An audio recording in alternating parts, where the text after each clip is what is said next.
My name is Cressida Hale, and I'm 67 years old. I've spent most of my life working with numbers, balancing ledgers for other people, making sure everything added up.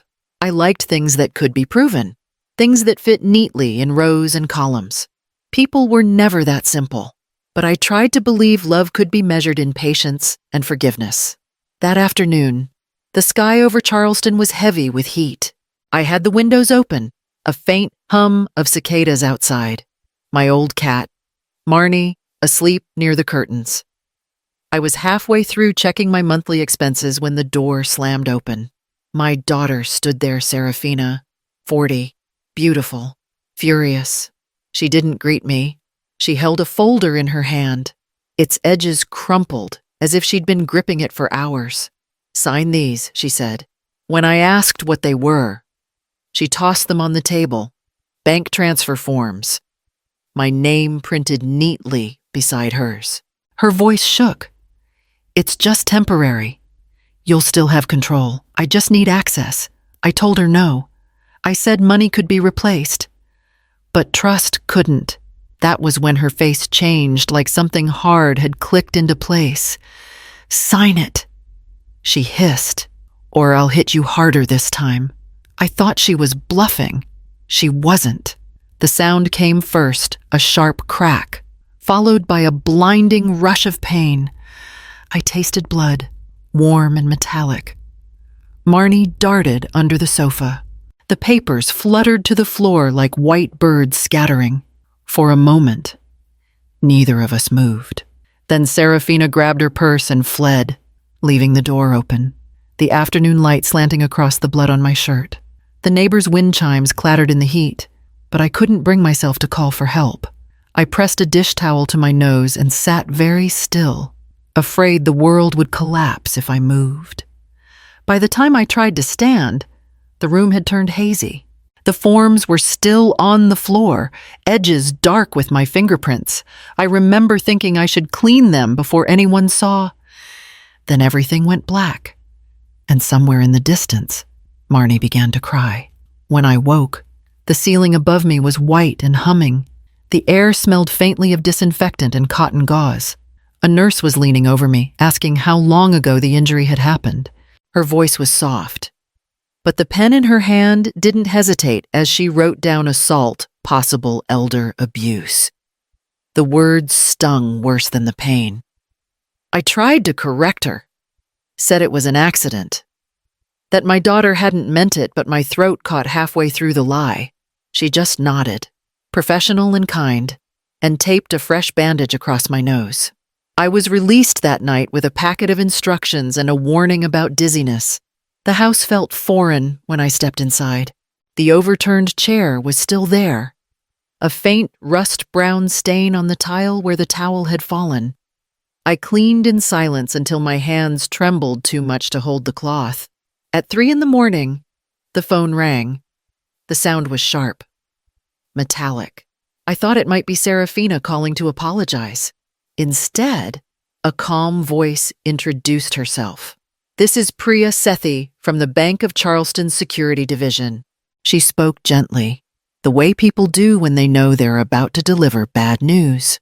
Someone had attempted to transfer $210,000 from my savings account through an online authorization form. The system flagged its signature didn't match. Timing suspicious. She explained that the request had been initiated at 3:07 a.m. Routed through a proxy device registered in my own address. "It looks like whoever did this had access to your home network," she said quietly. I felt the floor tilt beneath me. The assault hadn't been a burst of temper, it had been a plan. Every step, from the papers she shoved at me to the blow that followed, was meant to break my will. Priya asked me to come in later that day to sign an affidavit of fraud. Her tone was careful, almost protective. "We can secure your assets, Mrs.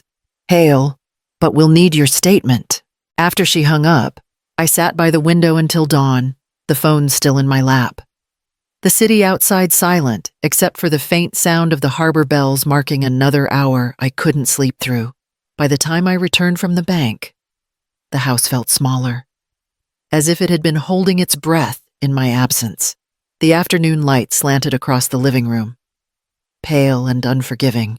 I placed my handbag on the table and stood for a moment, listening only the steady ticking of the wall clock, each second sounding like it wanted to keep time for something that no longer existed. I went to my study to fetch the small tin box where I kept my husband's things. The drawer didn't open smoothly. When it did, the air left my lungs.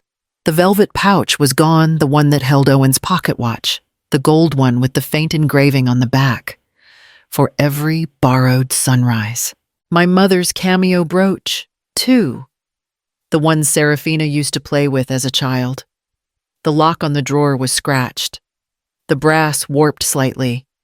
I ran my finger over the marks, sharp and ugly against the wood. A screwdriver.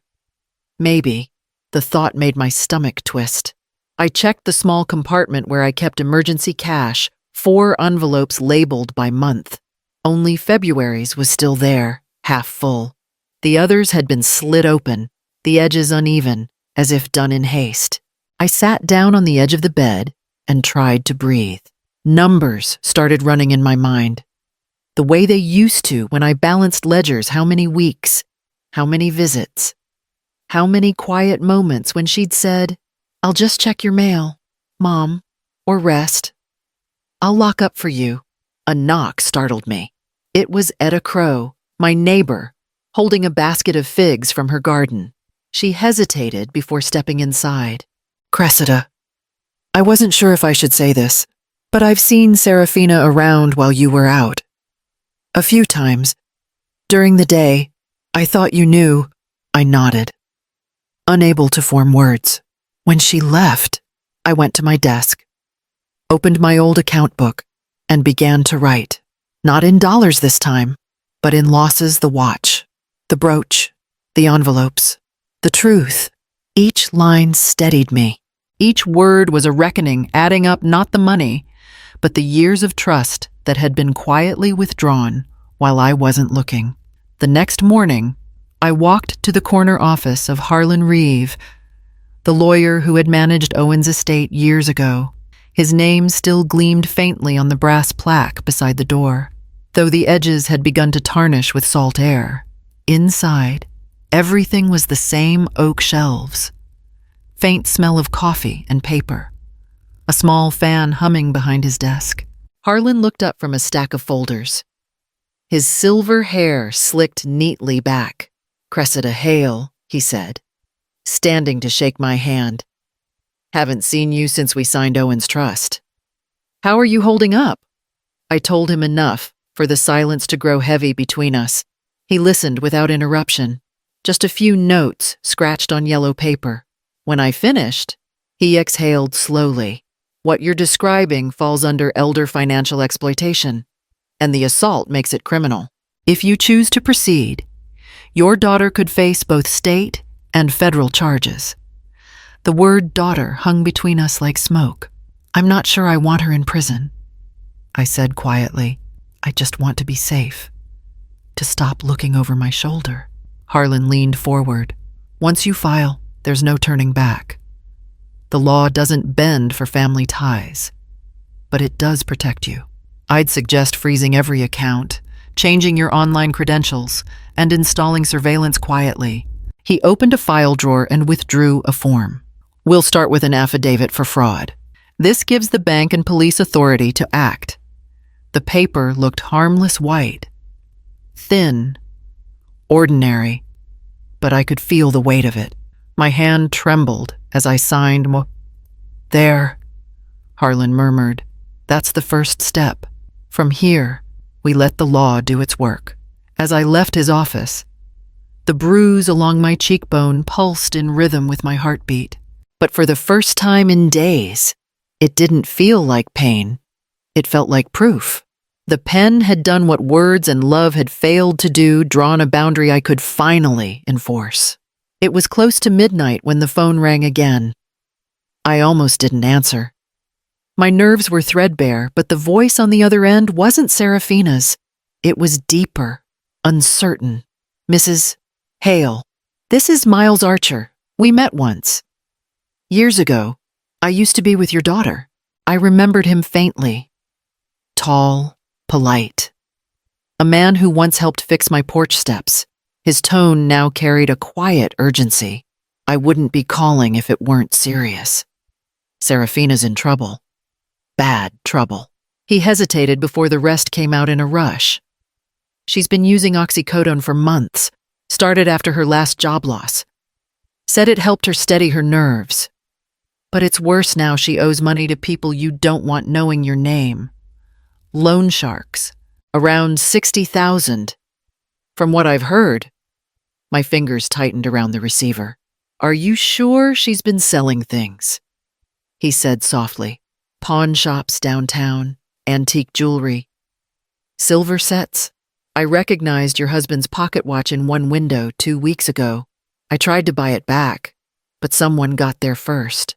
The line went quiet, except for the faint hum of the city between us. I could hear him breathing, waiting for something, maybe forgiveness, maybe understanding. After he hung up, I sat in the dark, the phone still pressed to my chest. Pieces of memory began to reorder themselves. Serafina's trembling hands when she visited, her sudden bursts of affection, the way her eyes darted toward the study door whenever she thought I wasn't looking. I remembered the scent that used to follow her, chemical, bitter, nothing like perfume. I had mistaken it for cleaning solvent. I had mistaken everything. I opened my ledger again, the one where I had begun listing what she'd taken. Tonight, I added a new column, not for items, but for moments the day she stopped coming for coffee. The first time she called me Cressida instead of Mom. The silence after the door slammed. The arithmetic didn't balance. No number could measure the deficit of a child's soul unraveling in front of you while you mistook it for distance, in the quiet. I whispered the question I hadn't dared ask aloud. Had my love been too gentle to save her, or too blind to stop her? By Friday, I had stopped shaking when I signed my name. Fear, it seemed, could be trained into precision with Harlan Reeves' guidance. I opened a new trust account at the Bank of Charleston, an armored system, requiring 2 forms of ID, biometric verification, and in-person approval for any withdrawal. He called it belt and suspenders lawyering. I called it breathing room. We left $25,000 in my old account, just enough to tempt whoever still believed they had access. It sat there like a lure in still water, the numbers glowing faintly on my phone screen each time I checked. Harlan handled the paperwork while I visited a small electronics store near Meeting Street. A young clerk, polite but curious, showed me motion sensor cameras no bigger than sewing thimbles. I bought 4. When he offered installation services, I smiled. I prefer to do things myself. That evening, I climbed a step stool in my quiet house and began setting them, one in the study, angled toward the desk, one near the hall, another above the kitchen doorway. The last I hid behind the porcelain lamp in the living room, its blinking light faint as a heartbeat. Later, Detective Maria Sanchez arrived.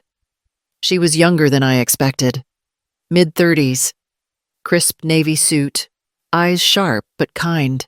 These recordings can hold up in court, she explained, showing me how to secure timestamps and maintain what she called a chain of custody. It means your evidence can't be challenged if things escalate. Her professionalism steadied me. There was no pity in her tone, just clarity. When she left, she pressed a card into my palm. Call me before you confront anyone. Promise me that? I promised. After she drove away, I stood in the middle of my living room, the night pressing against the windows. The silence wasn't oppressive anymore. It was attentive. Waiting. I picked up the small remote, switched one camera to test mode, and watched the faint red dot flicker to life. The lens caught my reflection in the window, gray hair pulled back, bruise fading, eyes unflinching. This time, I whispered, I'm watching. The call came just after dusk. Serafina's voice was slurred but sharp, the edge of desperation cutting through the static. Meet me at Middleton Pier, she said. Bring your checkbook or I'll make sure you regret it. Then she hung up. Detective Sanchez had warned me this moment would come. Within the hour, 2 officers arrived to fit a small transmitter beneath my collar. The wire itched against my skin, but their calm precision kept my hands steady.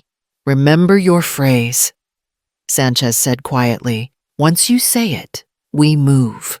Middleton Pier stretched out over the dark water, the air heavy with salt and the faint rot of seaweed. The lamps flickered along the boardwalk, throwing uneven light over the waves. I walked to the end, clutching my old leather checkbook. My pulse drummed in my ears. Serafina emerged from the shadows, flanked by 2 men. Both wore cheap jackets and the kind of smiles that don't reach the eyes. One of them spat into the sea before stepping closer. You'll transfer it, old lady, he said. Or we'll take the house too. Serafina didn't look at me. Her hands trembled, and her face was drawn beautiful still, but hollowed by exhaustion. I almost didn't recognize her voice when she whispered, "Just do it. Mom, please." I forced my breath to shake. Playing the part of the frightened widow, I brought the checkbook. I stammered, "Just give me a moment." I opened it slowly, letting the paper rustle loud enough for the wire to catch it. The taller man grabbed my arm. Now he barked. That was the cue. I lifted my head and met Serafina's eyes, steady and clear. "You're making a mistake, darling." The words barely left my lips before lights flooded the pier blue, blinding, shattering the dark. Officers moved in from every direction, their commands sharp and practiced. The men went down first, cursing and kicking. Serafina froze. Disbelief etched across her face as the cuffs clicked around her wrists. "You set me up!" she screamed. I looked at her, my child, undone by choices she'd made long before tonight, and said softly, "No, you set yourself on fire." The wind off the harbor carried the words away, leaving only the echo of sirens and the slow lap of water beneath the pier. The hearing lasted less than an hour, but it felt like a lifetime compressed into sentences. Serafina sat beside her public defender, her wrists bare, her eyes hollow. When the judge read the charges assault, attempted fraud, and conspiracy to extort, her face didn't move. It was as if the words were happening to someone else. Detective Sanchez testified briefly, explaining the sting operation, the recordings, the threats. Harlan spoke next, outlining the financial damages. When it was my turn, I stood with both hands gripping the rail, voice steady but low. "I am not here for revenge," I said. "I am here for peace." The judge glanced toward Serafina before delivering his decision: 18 months of supervised rehabilitation and probation, contingent upon successful completion of a drug recovery program. A reduced sentence, they called it. Mercy with a ledger attached. Outside the courthouse, a cousin I hadn't seen in years stopped me on the steps. "You didn't have to ruin her life," she hissed. "Family should handle things privately." I wanted to tell her that privacy was what had nearly destroyed me, that silence had been the accomplice, but I only nodded and walked past, the echo of her heels fading behind me. That afternoon, I met Harlan in his office one last time. He handed me the finalized documents for the trust fund, a sealed account for Serafina's 2 sons. The funds would only be released for education, health, or documented need until they turned 25. No direct access, no loopholes. When I signed, my pen didn't shake. Harlan looked at me, thoughtful. "This is fair," he said quietly. "It protects them without enabling her." I reached into my purse and took out my wedding ring. The gold dulled from years of dishwater and grief. It had been my promise to build, to forgive, to hold together what love had given. I placed it beside the legal papers. Love, I said, almost to myself. Like money, needs conditions to survive. Outside his window, the afternoon sun caught the edges of the document, gleaming faintly. It looked, for the first time in months, like balance. Spring came late that year, drifting into Charleston on soft rain and magnolia blooms. The storm clouds had gentled into a steady drizzle, tapping against the porch roof as I stood on the ladder, twisting a new bulb into its socket. It was one of those timed lights that turned on at dusk and dimmed at dawn. I liked the idea of something steady, something that remembered even when I forgot. Inside, the house smelled of lemon tea and books. My small reading circle from the library had gathered in the parlor 4 women, all older, all with stories that came out more easily over cups than confessionals. Laughter rose and fell between us like a tide. We didn't talk about families or forgiveness, only about what we were reading and what we'd learned to let go of. I'd spent months clearing the house not just of things Serafina had taken, but of everything that no longer fit. Each drawer was lighter now. The silence had a different texture to it. No longer a wound, but a boundary. When the clock struck 7, I walked to the front door. The rain had thickened into a silver mist, and the new porch light blinked to life, bathing the steps in amber glow.